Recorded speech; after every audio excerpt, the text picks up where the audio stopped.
म्हसोबाच्या वाडीचं नाव तर झालंच आहे, परंतु म्हसोबाची वाडी ही सामान्य भूमी नाही, एका थोर महात्म्याला या समाजासाठी प्रदान करणारी ही पवित्र भूमी आहे.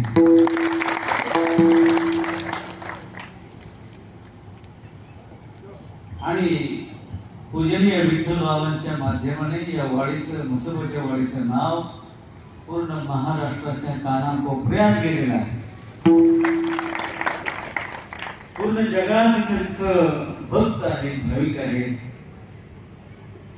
त्या सर्व ठिकाणी या म्हसोबाच्या वाडीचं नाव झालेलं आहे.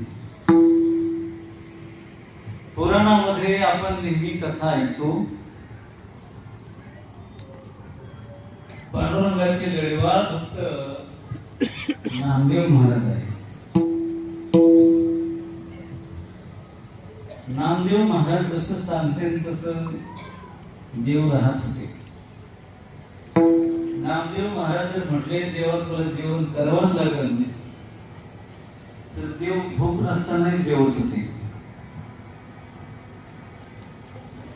लढीवाळ भक्त होऊन गेले.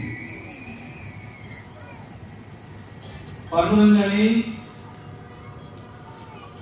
संत श्रेष्ठ नामदेवांच्या प्रेमामध्ये नामदेवांच्या सर्व इच्छा पूर्ण केल्या. आणि त्यानंतर पुराणात अध्यात्मात जर बघायला भेटत असेल तर संत श्रेष्ठ वामनभाऊ महाराज यांनी गुरुदेव विठ्ठल बाबांची इच्छा पूर्ण केली.